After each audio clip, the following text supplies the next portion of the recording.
RTI activist अगर कोई ताकतवर आदमी हो ना, कलेक्टर वलेक्टर क्या चीफ सेक्रेटरी की ऐसी तैसी कर देता है। सीएम पीएम घबराते हैं आरटीआई वालों से। इन द सेम वे आप सोच के देखिए, एक फिल्म देखना मेरे कहने पे आप लोग जरूर। उस फिल्म का नाम है वेल डन अब्बा। वेल डन अब्बा, ठीक है। राइट टू इंफॉर्मेशन के बारे में है। अच्छी फिल्म है, डॉक्यूमेंट्री नहीं, अच्छी फिल्म है, इंटरेस्टिंग फिल्म। उसमें एक लड़की का कुआं चोरी हो गया है। कुआं मतलब वेल, हाँ, चोरी हो गया है। ये जो सरप्राइज एलिमेंट हुआ ना, यही इस फिल्म की जान है। और वो पुलिस के पास गई है कि मेरा कुआं चोरी हो गया है। तो पुलिस पागल हो गई है। जैसे आप लोग चौंक गए, ऐसे पुलिस वाला भी चौंक गया, क्या है कुआं चोरी हो गया, ऐसे कैसे नहीं। तो ऐसे ही पुलिस को फीलिंग आई। फिर उसने एक बात कही, उसने कहा देखो जी ऐसा है, मैंने आरटीआई से पूछा कि हमारे इलाके में कुआं कब खुदेगा। जवाब आया कि पिछले साल खुद चुका है, और लोकेशन बताई कहाँ खुदा है। मैं वहां गई, कुआं नहीं था, तो उन्होंने खोदा है और अभी है नहीं, इसका मतलब चोरी हुआ है। तो या तो मुझे कुआं दिखाओ कहाँ है, या ला के दो, और नहीं तो एफआईआर लॉन्च करो, कुआं चोरी हो गया है।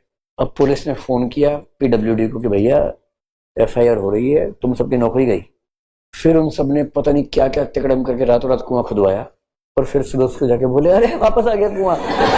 अरे कहीं कहीं घूमने चला गया था, वापस आ गया। This is the power of RTI. पढ़ेंगे आरटीआई, बहुत मजेदार चीज है, उसको यूज करना। इतना पावरफुल इंस्ट्रूमेंट है आरटीआई, मजा आ जाएगा आपको यूज करके। मतलब अपने नाम से मत करना, किसी और के नाम से करना शुरू में, क्योंकि उसमें आपको मजा आता है, किसी और को प्रॉब्लम होती है बहुत ज्यादा। तो करप्शन सरकार में इतना है, फाइल आई कलेक्टर के पास, एसडीएम के पास, कि 10 गांव में कुओं की जरूरत है।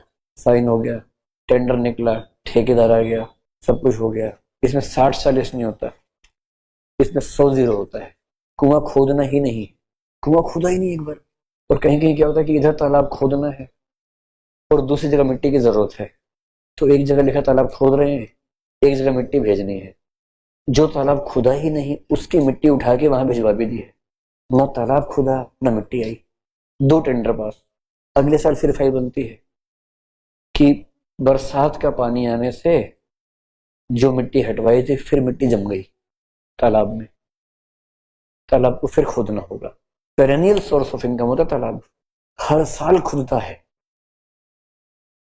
और कभी एक फावड़ा भी नहीं चलता, कागजों पर हर साल खुदता रहता है। This is how sometimes system work, and RTI is the instrument to check कि क्या क्या खर्च हुआ है हमारे इलाके पर। आरटीआई एक्टिविस्ट अगर कोई ताकतवर आदमी हो ना, कलेक्टर वलेक्टर क्या चीफ सेक्रेटरी की ऐसी तैसी कर देता है। सीएम पीएम घबराते हैं आरटीआई वालों से, and that is why they always make the RTI act defunct. They always try to make it defunct, क्योंकि ऐसी ताकत है आरटीआई। तो इस लड़के ने किया, फिल्म बनी, बड़ी शानदार बनी। तो अब आप सोचिए कि अगर फॉल्स क्लेम्स एक्ट हो हमारे देश में।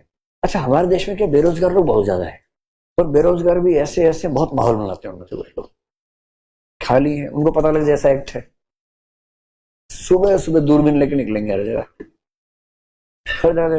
ये किसने बनाया, ये स्कूल की दीवार किसने बनाई, ठेकेदार का नाम बताओ, कितना खर्चा हुआ इसमें हुआ, अपने मिस्त्री को लाए, बताओ कितना खर्चा होना चाहिए था। उसने कहा जी 10,000 होना चाहिए था, 10.5 लिखा हुआ है, 500 रुपए के लिए क्या केस करोगे, चलो छोड़ो आगे चलो और कोई दीवार देखो। तो ढूंढ ढूंढ के एक ताजमहल ढूंढ लेंगे अंदर से कि ये करप्शन हुआ है, और केस कर देंगे। और अगर केस करके मान लो 20-50 हजार मिल गया, तो महीने में एक केस तो बनता ही है। समझ रहे कि अगर ये एक भारत में आ गया, फिर करप्शन करने वालों के लिए कितना मुश्किल हो जाएगा।